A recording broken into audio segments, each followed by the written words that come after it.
Pai. Nesta hora, Senhor, eu servo um canal de bênção, Pai. Venha ser usado por Ti, Pai. Ó Deus, fala com a Tua igreja poderosamente, Pai. O que o Senhor quer, Pai. Não o que nós esperamos, Pai. Mas o que o Senhor quer, Pai.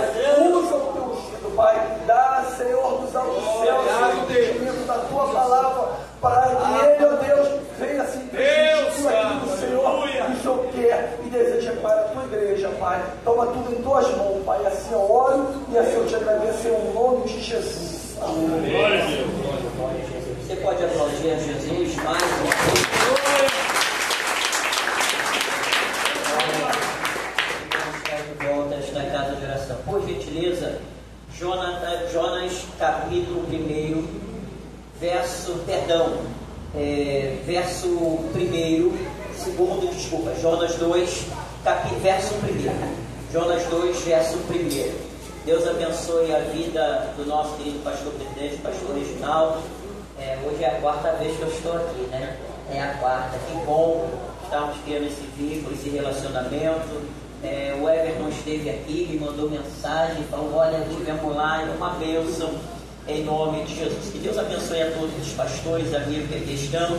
Quantos querem ouvir a palavra de Deus, digam graças a Deus. Graças a Deus. Jonas capítulo 2, tão somente o verso 1 vai dizer assim: então Jonas orou ao Senhor, seu Deus, do ventre do grande peixe.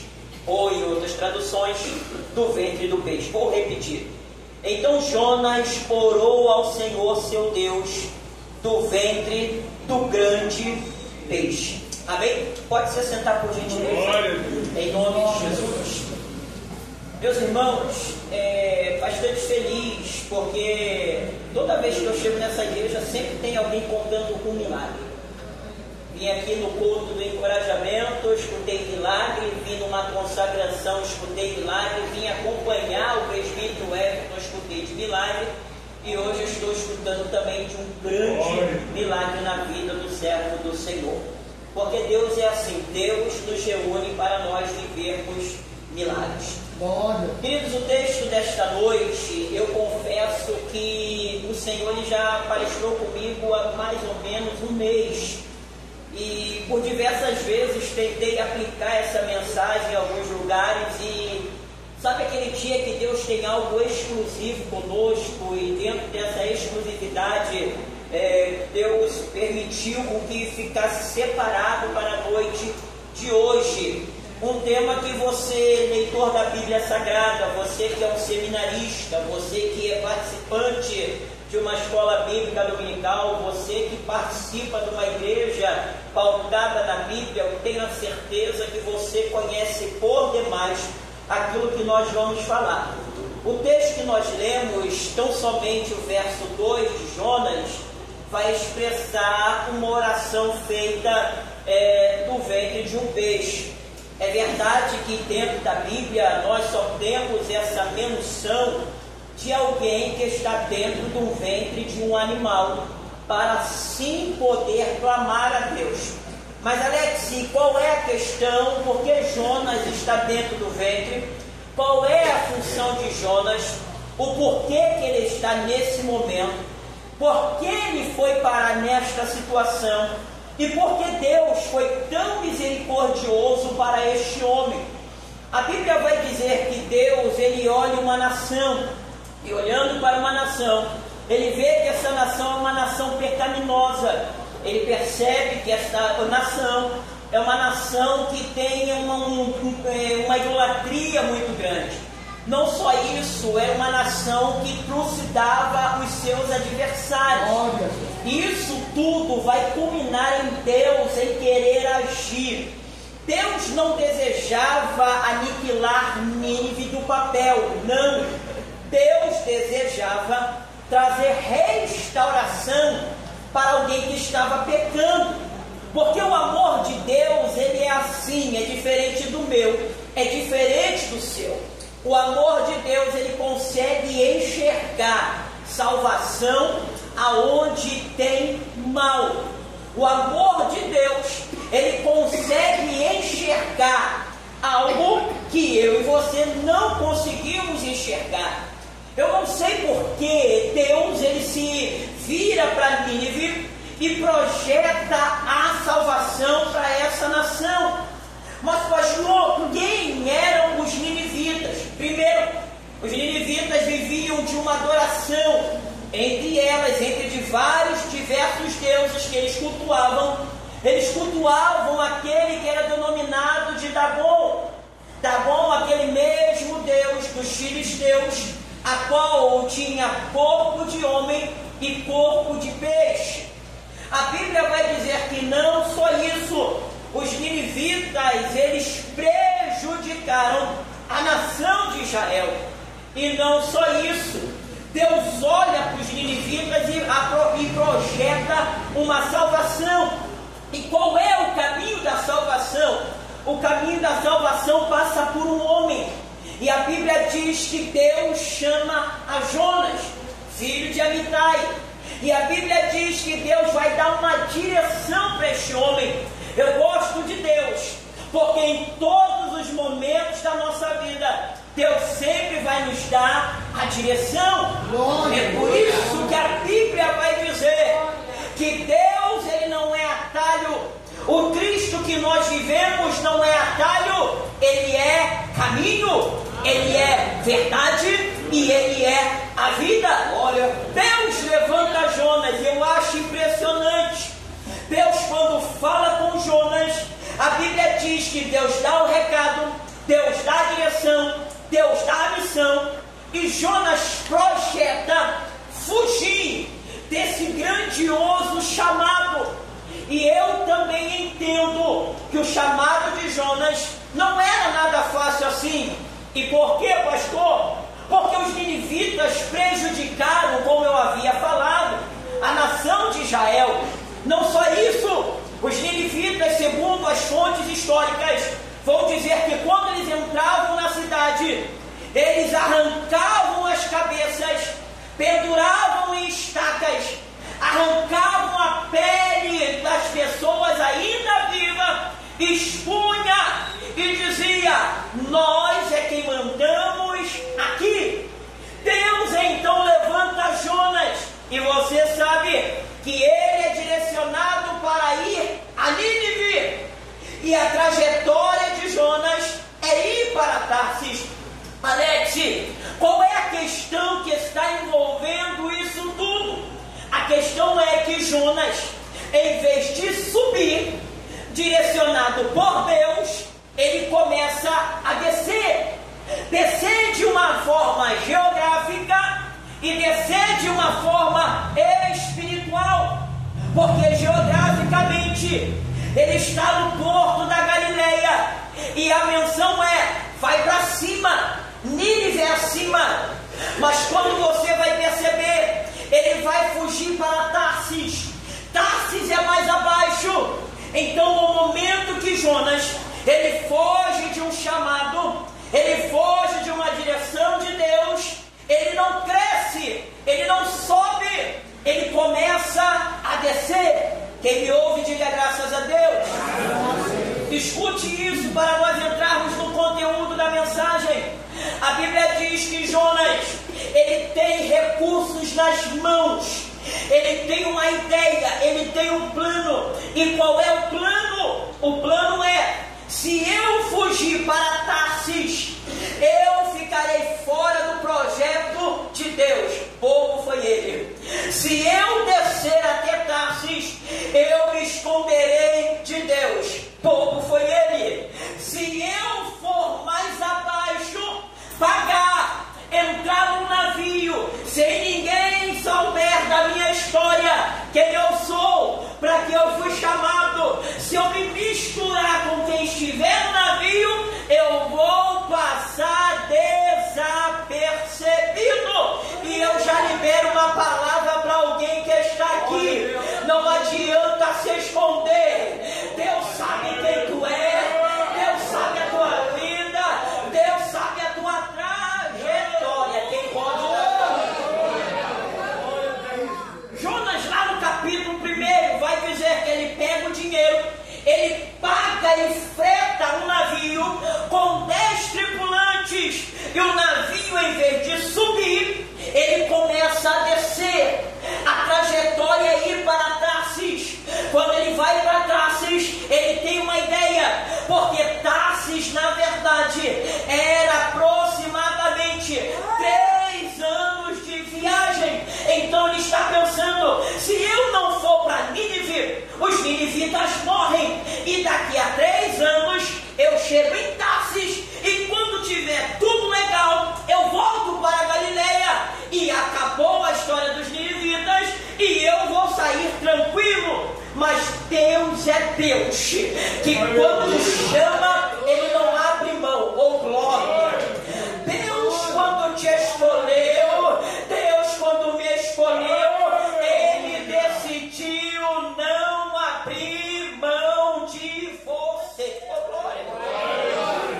Jonas paga, e Jonas não fica na parte de cima do navio. A Bíblia diz que Jonas vai para Porão. Porão aponta para lugar escuro. E quem já andou de navio sabe o que eu estou falando. Quem andou de navio, uma traineira, sabe o que eu estou falando. Porão é lugar frio. Porão é lugar de animais perigosos. Porão era lugar frio. Porão era lugar apertado. Então Jonas está dizendo: eu não vou fazer, eu vou me esconder e eu vou fazer do jeito que eu quero. Jonas pagou 10 marinheiros que não conhecem a Deus, e a Bíblia diz que a embarcação sai do porto e a navegação começa tranquila. Mas entenda, nem tudo aquilo que está tranquilo diz que Deus está no negócio. Oh, glória! Na cabeça de Jonas está indo tudo bem. Eu fugi do projeto, eu fugi da história, eu vou fugir do olhar de Deus. Mas a Bíblia diz que os olhos de Deus são como chama de fogo. Ele contempla bom e mal. A Bíblia diz que Deus está a observar. Jonas entra, se esconde no meio do calabouço, ou melhor, no meio do porão. Jonas está pensando que está fugindo de Deus. E eu tenho um recado maravilhoso de Deus para você: não adianta se esconder, não adianta se limitar, não adianta colocar barreira, porque Deus já te viu. O próprio salmista vai dizer: Senhor, se eu fizer a minha cama nas profundezas do abismo, o Senhor lá estaria. Aleluia! Jonas está orando, e a Bíblia diz que no versículo 4, a Bíblia diz, melhor, no versículo 5, Deus mandou um grande vento. O vento era necessário para corrigir a rota da vida de Jonas. Tem gente que quando vê o vento está dizendo: é o diabo. Tem gente que quando o vento se levanta fala: é Satanás. Mas entenda que Deus, quando envia o vento, é para corrigir a nossa rota. Deus, quando envia o vento, é para corrigir passos errados que nós damos na nossa vida. Mas pastor, hoje é culto de avivamento, e é isso que eu estou pregando. Avivamento é trazer vida aonde existe morte. Jonas está morto espiritualmente, e Deus está dizendo: eu vou mandar um vento para trazer avivamento para tu.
profetiza aos 4 ventos.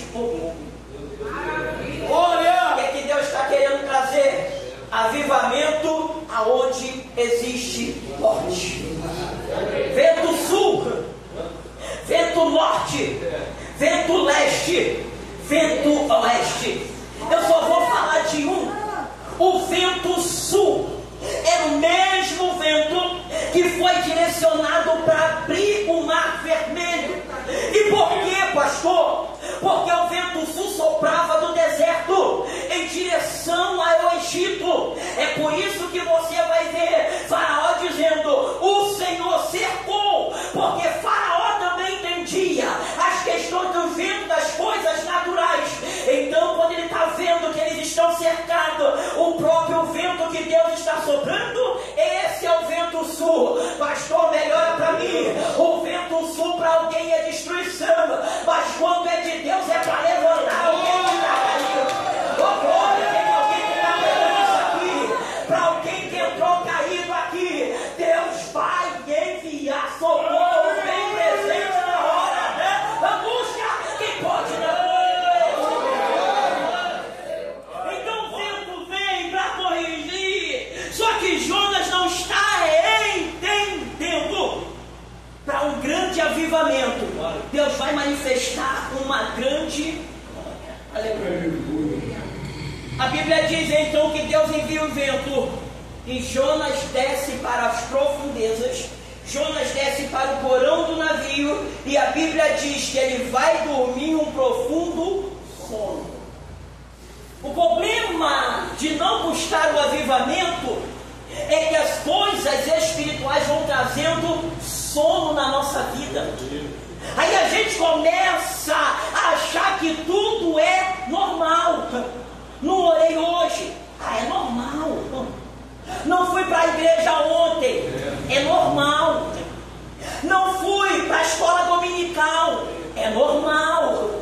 Hoje eu tirei um dia para ficar em casa vendo televisão, é normal. Calma, quem destrói as vinhedos, a vinha, não são as grandes raposas. E eu falei isso na escola dominical hoje de manhã. Se você pegar o texto, o autor vai dizer que existiam raposas que roubavam as uvas do vinhedo. Ou seja, um certo homem de Deus pregando na minha igreja, ele liberou uma palavra e dizia: pastor, quem destrói a nossa vida espiritual não são os chamados grandes demônios, Satanás não. Para acabar com a vida espiritual, começa-se com pequenas coisas, começa com pequenas brigas, começa com pequenas divisões.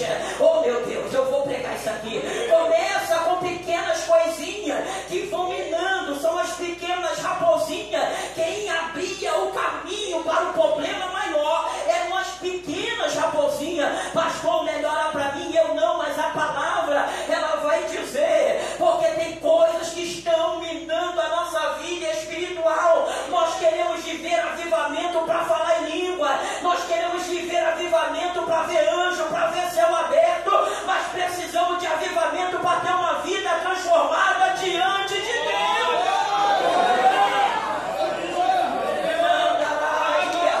Porque o céu não é para qualquer um, o céu é para quem acredita, e para acreditar tem que viver esse avivamento de Deus. Jonas está dentro do navio, aí Deus manda o vento foi tão favorável que quem está dentro do navio começou a clamar os seus deuses. Aí Jonas fala: não, fica tranquilo, o problema não é com vocês. A falta de avivamento pode trazer questões graves para quem está ao nosso lado. Preciso falar isso aqui, Jesus. A falta de avivamento está fazendo a tua casa naufragar. A falta da presença de Deus está fazendo algumas coisas que nunca tinham entrado lá, começaram a entrar. A falta do avivamento, do sangue do Cordeiro transformado nessa casa, começou a acontecer algo que você fala: não sei o que está acontecendo, mas louvado seja Deus, que Deus, para alguém que veio buscar avivamento, Ele vai dizer: clama a mim, responde.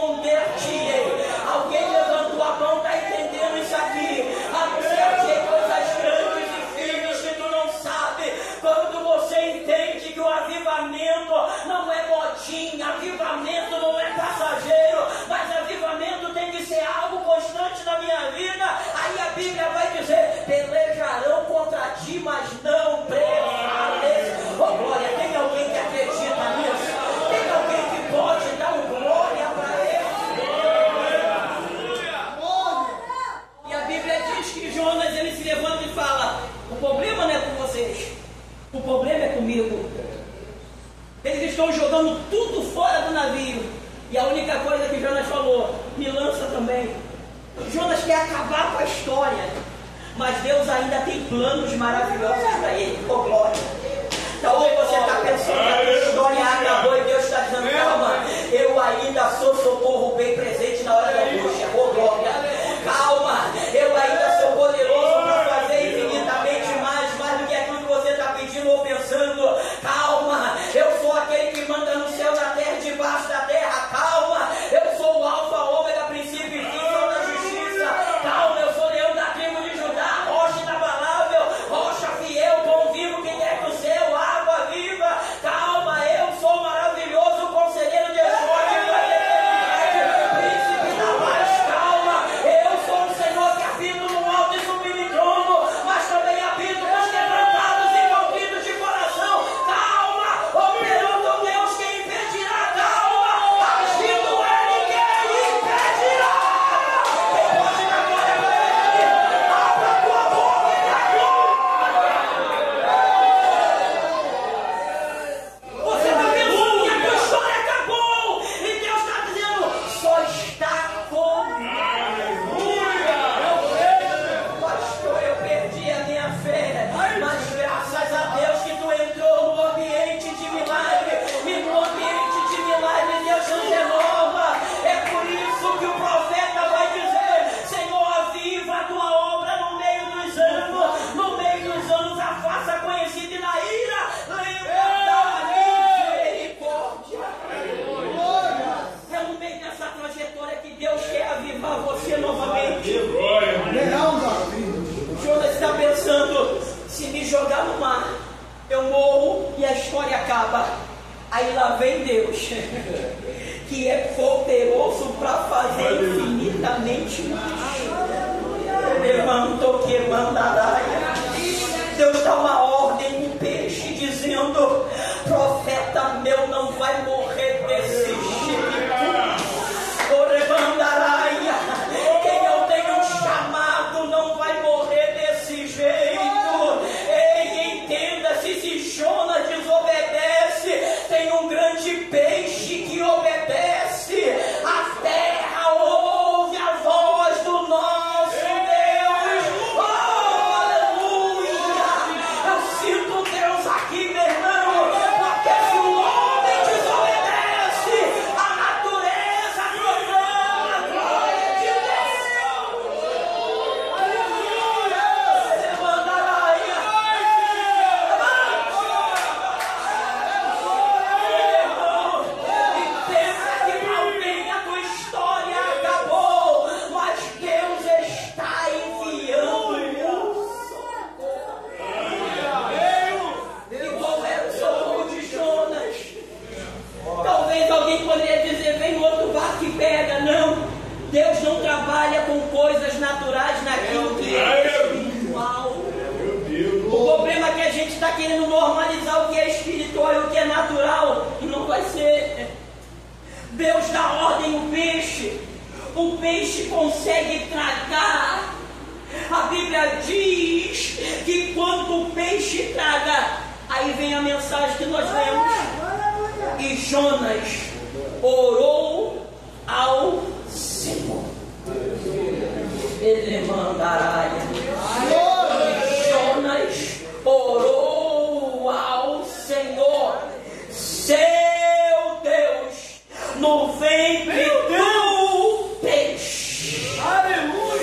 Oh, glória! A Bíblia diz que o peixe traga, e tem algumas questões que me chamam muito a atenção. Como Deus nos guarda no meio do perigo, como Deus nos guarda quando nós estamos frios espiritualmente, quando o peixe traga. Aí vem questões, aleluia, do habitat mesmo. A primeira coisa que o grande peixe faz: grande peixe não fica na superfície, grande peixe habita nas profundezas. E se habita nas profundezas, cada vez que descia mais, a pressão aumentava. Então a pressão em volta de Jonas, ela não é tranquila, é uma pressão muito forte, porque o peixe, quando mais fundo vai, mais a pressão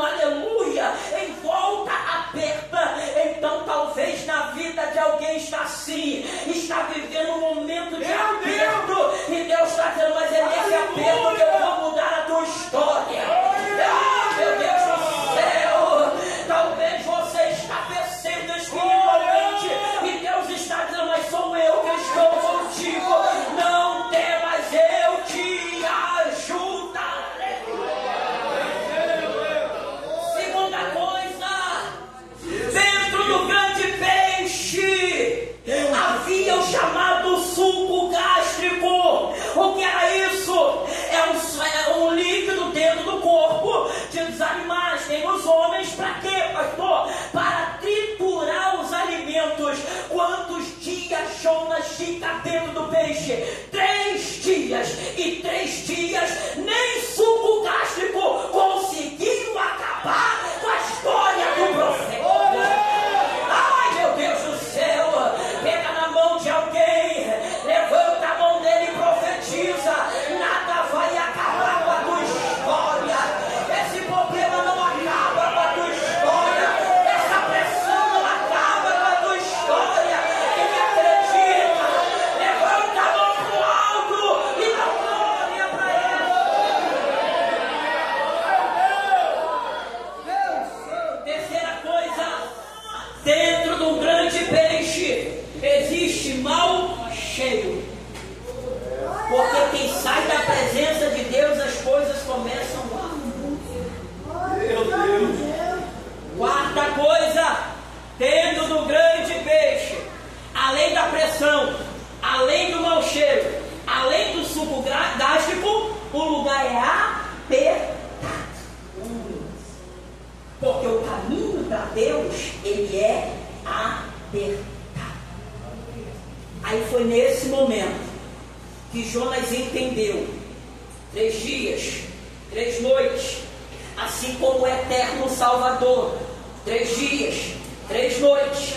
A Bíblia diz que Jonas começa a orar. E quando ele começa a clamar dentro do ventre do grande peixe, ele diz, e disse: clamei ao Senhor na minha aflição, e Ele me ouviu. No ventre do inferno eu clamei, e Tu ouviste a minha voz. E você está achando, quando os obreiros aqui, os pastores estão falando, vamos clamar, é porque dentro dessa situação Deus está te ouvindo. É porque dentro desta luta Deus está te ouvindo. Clama a mim e responder-te-ei, e anunciar-te-ei coisas grandes e firmes que tu não sabe como vai ser, mas Deus sabe como vai fazer. Tu não sabe como sair desta luta, mas Deus é poderoso para fazer infinitamente mais. Tu não sabe como vencer esse gigante, mas operando Deus tem impede.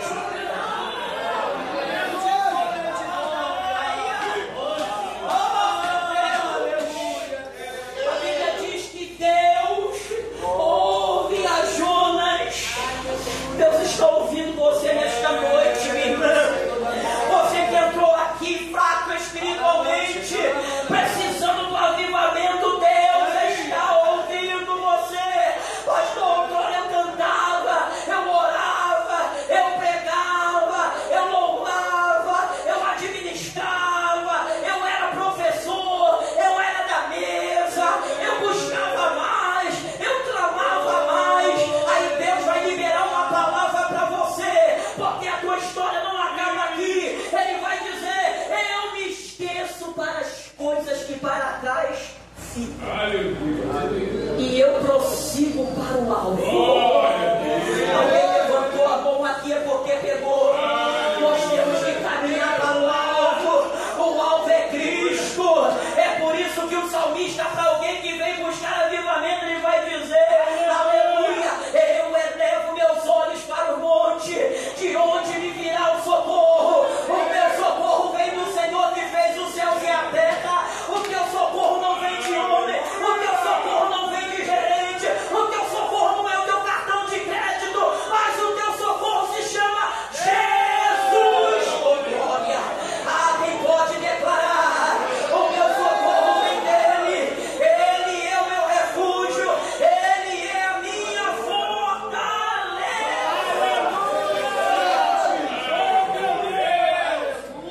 Ventre do grande peixe. Eu clamei. Escute isso aqui. Escute isso aqui. Se o peixe está na profundeza, não tem ninguém, Jonas está clamando. E se nós pegarmos o que Paulo diz que ele foi levado ao 3º céu. É isso, pastores? Se você pegar isso aqui agora, é ciência, tá? é pesquisa, não minha, mas a gente vê ali um pouquinho. Você já parou para perceber que a NASA, ela tenta chegar mais longe possível para tentar achar um planeta habitável, e até agora não conseguiu. Eles têm tecnologia, eles têm tudo, gastam bilhões para poder chegar, mandar sondas, descobrir tudo que está. E existe basicamente diversas milhões de galáxias.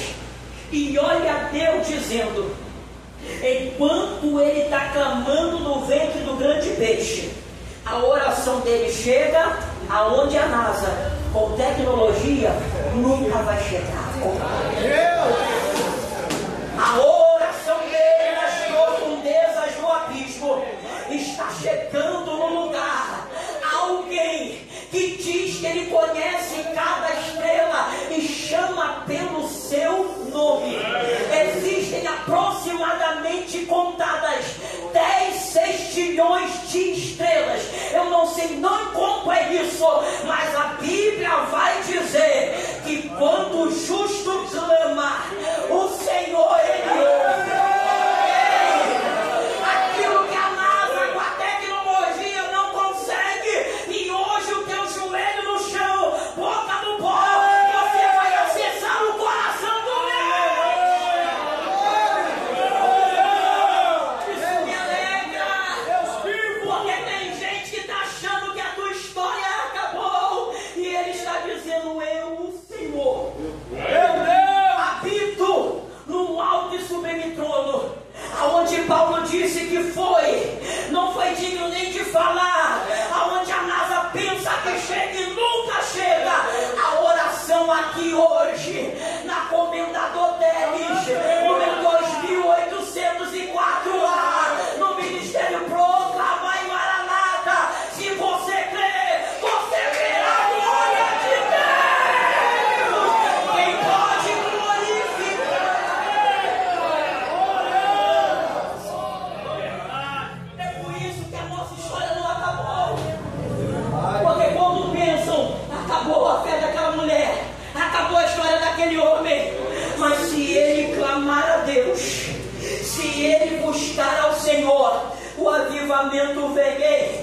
Quando Deus manda aquele vento de Ezequiel, a Bíblia diz que os ossos começaram a juntar. A Bíblia vai dizer que aquilo que está fora do lugar, volta para o lugar. Pastor, como termina? Ou melhor, como vai a segunda parte de Jonas? E aqui a gente termina. Jonas, a Bíblia vai dizer que Deus dá ordem para o peixe. Se o peixe era o problema, para Jonas, para Deus era a solução. Aquilo que é problema para mim, é solução para Deus. Faraó foi problema? Foi, mas foi solução de Deus. Mar fechado na frente foi problema? Foi, mas era função, era projeto de Deus. Golias se levantando, Saul se acovardando e o menor aparecendo, era problema para o povo, mas era projeto de Deus. Ei, aquilo que é problema para você, não é problema para o teu Deus. Qual era o Deus deles? O Deus dos ninivitas, Dagon. Olha como Deus é. Deus projeta o peixe para engolir Jonas, e Deus dá ordem para o peixe falando assim, vomita ele no caminho certo. Não volta para Galileia não. Leva ele ali para ali. Como o peixe vai saber a direção de Deus? Você já parou para pensar como é o poder do nosso Deus? Aí a gente, porque a conta está atrasada, ai meu Deus, e agora foi o diabo. Oh meu Deus, é maior do que esse teu problema. O irmão que estava orando